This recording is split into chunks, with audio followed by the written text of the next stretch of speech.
അപ്പോൾ ഈ നാമം എന്ന് പറയുമ്പോൾ റെക്ടിഫിക്കേഷനാണ് ഉണ്ടാക്കുന്നത്. ഇപ്പോൾ പണ്ടത്തെ ആളുകൾ പറയും, അപ്പം ഞാനൊക്കെ ചെറുതിൽ വൈകുന്നേരം 7 മണി സന്ധ്യാനാമം ചെല്ലണമെന്ന് മസ്റ്റായിരുന്നു. അതെ, നമ്മുടെ പഴയ പാരമ്പര്യമായൊരു കുടുംബമായിരുന്നു. അപ്പോൾ 7 മണിക്ക് ആഹാരം തരണം എന്നുണ്ടെങ്കിൽ നീ നാമം ചൊല്ലിയിട്ടേ പറ്റുള്ളൂ. അപ്പോൾ കുട്ടികളാകുമ്പോൾ വളരെ വാശി പിടിക്കും. ആഹാരം അവിടെ ചെല്ലുമ്പോൾ ആ സാധനമുണ്ട്, ഈ സാധനം ഉണ്ടെന്നുള്ളതാണ് ധാരണ. നാമജപവും ജ്യോതിഷവും കഴിഞ്ഞ 27 വർഷക്കാലഘട്ടമായി ജ്യോതിഷവും പൂജാതി കാര്യങ്ങളും കൈകാര്യം ചെയ്യുന്ന ശ്രീ രാമചന്ദ്രൻ സാർ ABC-ലേക്ക് സ്വാഗതം. നമസ്കാരം. നമസ്കാരം സാർ. എന്താണ് ഈ നാമജപവും ജ്യോതിഷവുമായിട്ടുള്ള ബന്ധം? ഗുരുബ്രഹ്മ ഗുരുർവിഷ്ണു ഗുരുദേവോ മഹേശ്വര ഗുരു സാക്ഷാൽ പരബ്രഹ്മ തസ്മൈ ശ്രീ ഗുരവേ നമ. അതാണ് തുടക്കം. അതെ, അതിൽ തന്നെ എല്ലാം ഉണ്ട്. അതെ, ബേസിക്കലി അതെ, ഞാൻ എന്നെക്കുറിച്ച് ചിന്തിക്കുന്നു. അതെ, എപ്പോൾ ഞാൻ എന്ന് പറയുന്നത് വ്യക്തിയാണ്. അതെ, അതെ. മനോബുദ്ധി ശരീര അഹങ്കാര ചിത്തം എന്ന് പറയുന്നതാണ് വ്യക്തി, ഇൻഡിവിജ്വൽ എന്ന് പറയുന്നത്. കോമൺ അല്ലാതെ ശരിക്കും വ്യതിരിക്തമാണ്, വ്യത്യസ്തമാണ്. കോമൺ ആയിട്ടുള്ളത് താങ്കളിലും എന്നിലുള്ളത് ഒന്നാണ്, ഏകമാണ്. അതാണ് അതിൻ്റെ ബേസിക് ആയിട്ടുള്ള ഫിലോസഫി. നാമം എന്ന് പറഞ്ഞിട്ടുണ്ടെങ്കിൽ ശരിക്കും പേരുകളാണ്. ആ നാമത്തിൻ്റെ ആ അക്ഷര വാച്യാർത്ഥം തന്നെ അത് തന്നെയാണ്. ഇത് നമ്മളിപ്പോൾ ഒരു വസ്തുവിനെ കുറിച്ചിട്ട് നെഗറ്റീവായിട്ടുള്ള നമ്മൾ വിചാരിക്കുന്നത്, നെഗറ്റീവും പോസിറ്റീവും ഇല്ലാത്തതാണെന്നുള്ള സത്യം പറയുകയാണ്, പേര് പറയുകയാണെങ്കിൽ അത് കുറേ നേരം പറഞ്ഞുകൊണ്ടിരിക്കുമ്പോൾ അതിനൊരു ധ്വനി ഉണ്ടാവും. നമ്മളിപ്പോൾ ഉണ്ടാക്കുന്ന, ഇപ്പോൾ നമ്മൾ സംസാരിക്കുമ്പോൾ ഉണ്ടാകുന്ന ആ വീജികൾ, ആ വേവ് ലെങ്ത്, അന്തരീക്ഷത്തിലുണ്ടാകുന്ന പ്രകമ്പനങ്ങൾ, നമ്മളത് ശരിക്കും റിഫ്ലക്ഷൻ ആക്ഷനാണ്. അത് നമ്മുടെ ബോഡിയിലേക്ക് തന്നെ പ്രതിധ്വനി ഉണ്ടാവുകയാണ്. അതിന് ഒരു പ്രത്യേക ആക്ഷൻ ഉണ്ടാവും. കാരണം നമ്മുടെ 7 ചക്രാസും 7 ഓറയും ഇതുമായിട്ട് ലിങ്ക് ചെയ്തിരിക്കുന്നത്. അതെല്ലാം സെൻസിങ്. അതാണ് പ്രജ്ഞ എന്ന് പറയുന്നത്. പ്രജ്ഞ, മേധ, പ്രതിഭ, വിവേക ശക്തി എന്ന് പറയുന്നത്. ഇതാണ് നമ്മൾ സെൻസ് ചെയ്യുന്നത്. മനസ്സാണ് ഇതിനെ ലിങ്ക് ചെയ്യുന്നത്. ഈ രണ്ടിനെയും ലിങ്ക് ചെയ്യുന്നത് മനസ്സാണ്. മനസ്സില്ലെങ്കിൽ ഒന്നുമില്ല. ചേതന ഉണ്ടായിരിക്കാം, ബോഡി ഡെഡ് അല്ല, ജീവനുള്ളതാണ്. പക്ഷേ ചേതന അല്ല, ചേതന ഉണ്ടെങ്കിൽ പോലും ആ മനസ്സുണ്ടെങ്കിൽ മാത്രമേ, മനസ്സ് ലൈവാണെങ്കിൽ മാത്രമേ ഒരു മനുഷ്യൻ എന്ന് പറയാൻ പറ്റുള്ളൂ. അപ്പോൾ ഈ നാമം എന്ന് പറയുമ്പോൾ റെക്ടിഫിക്കേഷനാണ് ഉണ്ടാക്കുന്നത്. ഇപ്പോൾ പണ്ടത്തെ ആളുകൾ പറയും, അപ്പം ഞാനൊക്കെ ചെറുതിൽ വൈകുന്നേരം 7 മണി സന്ധ്യാനാമം ചെല്ലണമെന്ന് മസ്റ്റായിരുന്നു. നമ്മുടെ പഴയ പാരമ്പര്യമായൊരു കുടുംബമായിരുന്നു. അപ്പോൾ 7 മണിക്ക് ആഹാരം തരണം എന്നുണ്ടെങ്കിൽ നീ നാമം ചൊല്ലിയിട്ടേ പറ്റുള്ളൂ. അപ്പോൾ കുട്ടികളാകുമ്പോൾ വളരെ വാശി പിടിക്കും. ആഹാരം അവിടെ ചെല്ലുമ്പോൾ ആ സാധനമുണ്ട്, ഈ സാധനം ഉണ്ടെന്നുള്ളതാണ് ധാരണ. പറവൂർ ഏരിയ ആകുമ്പോൾ ഇതൊക്കെ ഉണ്ട് അന്നത്തെ കാലത്ത്. അപ്പോൾ കുട്ടി കഴിക്കാൻ, അപ്പോൾ ഭയങ്കര വഴക്ക് കുറച്ചില്ല. അപ്പോൾ തീർച്ചയായിട്ടും നമ്മളത് ചെല്ലുകയാണ്. എന്തിനെന്നറിയില്ല, നമ്മൾ ചെല്ലുകയാണ്. പക്ഷേ അതിനുശേഷം നമ്മൾ സെൽഫായിട്ട്, അതായത് ഒരു കുട്ടി 5 വയസ്സ് വരെയാണ് ഒന്നും അറിയാത്ത പ്രായം എന്നുള്ളത്. 9 വയസ്സ് വരെയാണ് അത് ഗ്രാസ്പ് ചെയ്തുകൊണ്ടിരിക്കുന്ന കുറേ കാര്യങ്ങൾ, ഒരു സ്വന്തമായിട്ട് ചിന്തിക്കൊണ്ടിരിക്കുന്നത്. മറ്റേതൊക്കെ ഓട്ടോമാറ്റിക് സ്പോണ്ടേനിറ്റിയിൽ വരുന്നതാണ്. ഈ 5 വയസ്സെന്ന് പറയുമ്പോൾ അതിനകത്ത് പഴയ വേദാന്തത്തിലേക്ക് പോയി കഴിഞ്ഞാൽ കുറേ കാര്യങ്ങളുണ്ട് അതിനകത്ത്. 5 വയസ്സ് വരെയുള്ള കാര്യങ്ങളും അതിനകത്ത് 1 വയസ്സ് വരെയുള്ള കാര്യങ്ങളൊക്കെ, അതിനകത്ത് ഒരുപാട് കാര്യങ്ങൾ പറയാനുണ്ട്. അപ്പോൾ അത് തീരില്ല. ശരി, 9 വയസ്സ് കഴിഞ്ഞാൽ പിന്നെയുള്ളത് ശരിക്കും 13 വയസ്സ് വരെയാണ്, അല്ലെങ്കിൽ ചില 15 വയസ്സ് വരെ ആവാന്നൊക്കെ. അതിനുശേഷം 18 വയസ്സ് വരെയാണ്. ഇതിനെല്ലാത്തിനും ഓരോ സെൻസിങ് ഉണ്ട്. അത് നമ്മളെ അഭിമന്യുവിൻ്റെ കാര്യം അറിയാതെ വയറ്റിൽ കിടക്കുന്ന സമയത്ത് തന്നെയാണ്. അത് കഥയല്ല, ശരിക്കും കഥയാണെങ്കിൽ കൂടി അത് സത്യമാണ്. കാരണം പ്രഗ്നൻസി പീരീഡിൽ തന്നെ നാമം ജപിക്കുക, രാമായണം വായിക്കുക, അല്ലെങ്കിൽ നല്ല കാര്യങ്ങൾ കേൾക്കുക. ഈ മറ്റേ കരയണ സീകളൊന്നും കാണാണ്ട് നല്ല രീതിയിലുള്ള കാര്യങ്ങൾ കേൾക്കുക, എപ്പോഴും ചിന്തിച്ചുകൊണ്ടിരിക്കുക, എപ്പോഴും നല്ല രീതിയിൽ സംസാരിക്കുക. അപ്പോൾ ഭർത്താവിൻ്റെ അടുത്ത് ഭർത്താവ് പറയും, ഭാര്യ വളരെ നല്ല രീതിയിൽ നോക്കണം എന്ന് പറയുന്ന കാരണം എന്തുകൊണ്ടാണ്? കാരണം അവർക്കൊരു ടെൻഷനും കൊടുക്കരുത്. അത് നേരെ കുട്ടിയെ ബാധിക്കുന്നതാണ്. ഇതെല്ലാം തന്നെ ഇതിന് ബാധിക്കുന്നതാണ്. അപ്പോൾ ഈ നാമം എന്ന് പറയുന്നത് വളരെ കോൺസെൻട്രേഷൻ ഓഫ് മൈൻഡ്, നമ്മളെ മനസ്സിനെ ഏകാഗ്രമാക്കാനായിട്ടും റെക്ടിഫൈ ചെയ്യാനായിട്ടുമാണ്. നമ്മളെല്ലാവരും ആഹാരം കഴിക്കുന്നുണ്ട്, ഭംഗിയായിട്ട് ആഹാരം കഴിക്കുന്നുണ്ട്. അൽഫാമും ഇൽഫാമും ഒക്കെ വളരെ ഭംഗിയായിട്ട് കഴിക്കുന്നുണ്ട് അല്ലേ, ജങ്ക് ഫുഡ്സൊക്കെ കഴിക്കുന്നുണ്ട്. പക്ഷേ മനസ്സിന് വേണ്ടിയിട്ട് ഏത് മനുഷ്യനാണ് ചെയ്യുന്നത്? പ്രശ്നം നോക്കാനായിട്ട് ഒരുപാട് ആളുകൾ വരും. അവരെല്ലാവരും പറയും, ഓ അവിടെ പ്രശ്നമാണ്, ഇവിടെ പ്രശ്നമാണ്, അവർ പറഞ്ഞാൽ കേൾക്കുന്നില്ല, ഇങ്ങോട്ട് വിളിച്ചാൽ അങ്ങോട്ട് പോകും, ടെൻഷനാണ്, പഠിക്കുന്നില്ല, അല്ലെങ്കിൽ വേറെ തരത്തിലേക്ക് പോകുന്നു, ഡ്രഗിൻ്റെ പ്രശ്നങ്ങളുണ്ട്. ശരി, എന്തിനു വേണ്ടിയിട്ടാണ്? അത് സെൽഫായിട്ട് തന്നെ ചെയ്യാൻ പറ്റുന്ന കാര്യങ്ങളാണ് അതെല്ലാം. പക്ഷേ എന്തുകൊണ്ട് സാധിക്കുന്നില്ല? ബേസിക് കിട്ടിയിട്ടില്ല. മതത്തിൽ കൂടി പോകണം എന്നല്ല ഞാൻ പറഞ്ഞത്. മതമില്ലെങ്കിലും മതത്തെ മാറ്റി നിർത്തിക്കൊണ്ട്, മതം എന്ന് പറയുന്നത് ഒരു ചുറ്റുപാട് മാത്രമാണ്, ഒരു സെറ്റപ്പാണെന്ന് മാത്രമേ ഉള്ളൂ. അതിൽ നിന്ന് മാറ്റി നിർത്തിക്കൊണ്ട് മനുഷ്യനായാലും മുസ്ലിം ആയാലും ശരി, ക്രിസ്ത്യൻ ആയാലും ശരി, ഹിന്ദു ആയാലും ശരി, ഒറ്റ രക്തമാണ്, ഒരേ അന്തരീക്ഷത്തിൽ തന്നെയാണ് ശ്വസിക്കുന്നത്. ശരി. അപ്പോൾ അവർക്ക് വേണ്ടത് ആ രീതിയിലുള്ള ഒരു ഉത്ബോധനമാണ് വേണ്ടത്. ആ ഉത്ബോധനം ഉണ്ടെങ്കിൽ മാത്രമേ അതിനനുസരിച്ചിട്ട് നമുക്ക് റെക്ടിഫൈ ചെയ്യാൻ പറ്റുള്ളൂ. മനസ്സിനെ ക്ലിയർ ചെയ്തിട്ട് ആ ക്ലാരിറ്റിയിൽ കൂടി മുന്നോട്ട് പോകുമ്പോൾ വ്യക്തമായിട്ടും നമുക്ക് ഓരോ കാര്യങ്ങളെ അനലൈസ് ചെയ്യാനും പഠിക്കാനും സാധിക്കുകയുള്ളൂ. ശരി.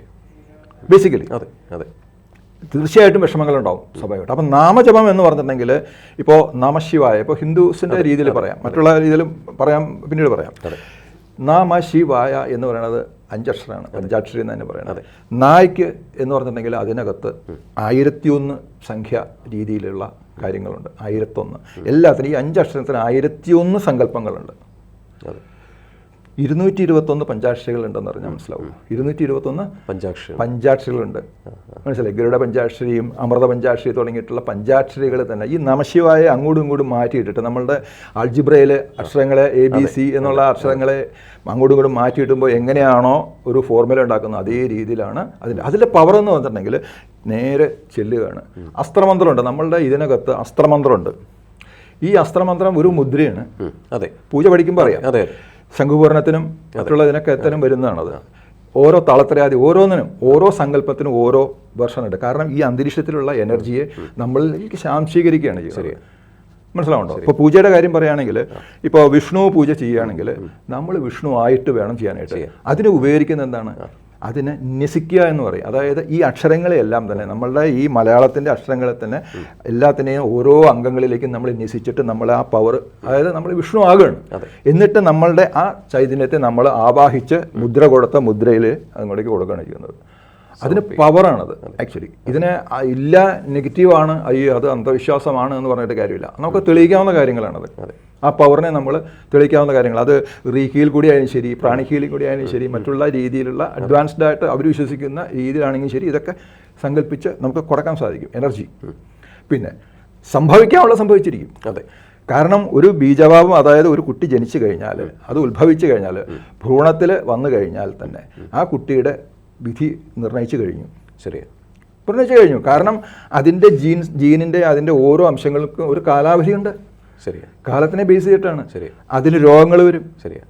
അപ്പോൾ ചിലർ പറയും കർമ്മത്തിൻ്റെ ദോഷമാണ്. ഏതാ കർമ്മം എന്ന് പറഞ്ഞിട്ടുണ്ടെങ്കിൽ നമ്മളുടെ പൂർവികമായിട്ട് വന്നിട്ടുള്ള പൂർവ്വജന്മത്തിൻ്റെ അത് അനർത്ഥങ്ങൾ നമ്മൾ തീർച്ചയായിട്ടും വന്നിരിക്കും. നമ്മുടെ വിശ്വാസം അനുസരിച്ചിട്ട് അത് തന്നെയാണ്. അത് നമ്മൾ ഈ രീതിയിൽ അനുഭവിച്ചിട്ട് തന്നെ തീരണം. അപ്പോൾ അതിനെ റെക്ടിഫൈ ചെയ്യാൻ വേണ്ടിയിട്ടാണ് നമ്മൾ നാമം എന്ന് പറയുന്ന ആ രീതി. അതിനെ ലിങ്ക് ചെയ്തിട്ടാണ് പൂജ എന്ന് പറയുന്നത്. എന്താണ് നമ്മൾ പൂജ എന്ന് പറയുന്നതിനെ ബേസ് ചെയ്തിട്ട് നമ്മൾ കണ്ടിട്ടുണ്ടാവും, ക്ഷേത്രത്തിൽ പോയി കഴിഞ്ഞാൽ പൂവാണ് ചെയ്യുന്നത്, പുഷ്പങ്ങളെ കൊണ്ടാണ്. എന്താണ് പുഷ്പത്തിൻ്റെ ഗുണം എന്ന് പറഞ്ഞാൽ അതിൻ്റെ വാസന, ശരി, അതിൻ്റെ തേൻ, ഇത് രണ്ടും ആ ഇതിനെ സാംശീകരിച്ചെടുക്കുന്നതാണ്, ആ പവറിനെ സാംശീകരിച്ചെടുക്കുന്നതാണ്. മനസ്സിലായില്ലേ? അപ്പോൾ ഇതിനെ വിഷ്ടി സമിഷ്ടി എന്ന് പറയുന്നൊരു ഇതുണ്ട്. വിഷ്ടിയിൽ നിന്ന് സമിഷ്ടിയിലേക്ക് നമ്മൾ അർച്ചന ചെയ്യാണ്. നമ്മളുടെ ഡിസയേഴ്സിനും അംബിഷൻസിനെയും നമ്മൾ ഈ പൂവിൽ കൂടി നമ്മൾ ആ ഇൻഫിനിറ്റീവിലേക്ക് സമർപ്പിക്കുകയാണ്. ഇൻഫിനിറ്റിയാണ് പവർ എന്ന് പറയുന്നത്. പ്രതിമയും മറ്റുള്ള കാര്യങ്ങളും അല്ല കണക്കാക്കേണ്ടത്. നമ്മൾ പ്രകൃതിയിലേക്ക് നമ്മൾ സങ്കല്പിക്കുകയാണ്. അതാണ് 10 തവണ നമ്മൾ ധ്യാനിച്ചു കഴിഞ്ഞിട്ട് നമ്മൾ സജഷൻ കൊടുക്കുകയാണ്. I am that, here am now. ഞാൻ ഈ സമയത്താണ് ജീവിക്കുന്നത്. ഇന്നലെയല്ല ജീവിക്കേണ്ടത്, നാളെയുമല്ല ജീവിക്കേണ്ടത്. ഞാൻ ഇപ്പോൾ ഈ നിമിഷമാണ് ഞാൻ ജീവിക്കുന്നത്. ഇപ്പോൾ ഞാൻ എന്താണ്, അതാണ് ചിന്തിക്കേണ്ടത്. അതാണ്, അതിനു വേണ്ടിയിട്ടാണ് നമ്മൾ ചെയ്യുന്നത്. അതാണ് നാമവും പൂജയും തമ്മിലുള്ള ലിങ്ക്. അതാണ് ലിങ്കാണ്. ഓക്കെ, മനസ്സിലാവണ്ട? ഇത് മാറ്റി നിർത്തിക്കൊണ്ട് apart from that nothing has to be done. കാരണം ഒന്നും ചെയ്യാനില്ല.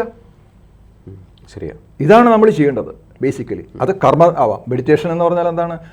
മെഡിറ്റേഷൻ എന്ന് പറഞ്ഞിട്ടുണ്ടെങ്കിൽ നമ്മൾ കോൺസെൻട്രേഷനോടുകൂടി ഡെഡിക്കേറ്റ് ചെയ്ത് ഒരു കാര്യം ചെയ്യുക എന്നതിന് മെഡിറ്റേഷൻ എന്ന് പറയാം. ശരി, ഏത് വർക്കായിട്ട്, തോട്ടിപ്പണി ആയിക്കോട്ടെ. തോട്ടിപ്പണി ഒന്നും നെഗറ്റീവ് അല്ലല്ലോ. നമ്മൾ എന്ത് പണി ചെയ്യുമ്പോഴും അതിൽ മാക്സിമം കോൺസെൻട്രേറ്റ് ചെയ്ത് കഴിഞ്ഞാൽ നമുക്ക് സാറ്റിസ്ഫാക്ഷൻ കിട്ടി. ശരിയാ, ഇല്ലേ? ശരി, ഉറപ്പാണ്. അതുകൊണ്ടാണ് നമ്മൾ പറയുന്നത് അത് പ്രതിഫലം പ്രതിഫലം എന്ന് പറഞ്ഞാൽ എന്താണ്? പൈസ മേടിക്കരുതെന്നല്ല അർത്ഥം. പ്രതിഫലത്തെ മുൻനിർത്തിക്കൊണ്ട് ഞാൻ 10 രൂപ കിട്ടും അതുകൊണ്ട് ഞാൻ ചെയ്യണം എന്നല്ല ഞാൻ പറയുന്നത്. ഞാൻ പണി ചെയ്യുകയാണ്. പണി ചെയ്തിട്ട് 10 രൂപ പിന്നീടാണ് കിട്ടുന്നത്, അത് വേറെ കാര്യം. ശരി. അത് സംഭവിച്ചിരിക്കും ഇവിടെ, അല്ലെങ്കിൽ വേറെ സ്ഥലത്ത് കിട്ടിയിരിക്കും.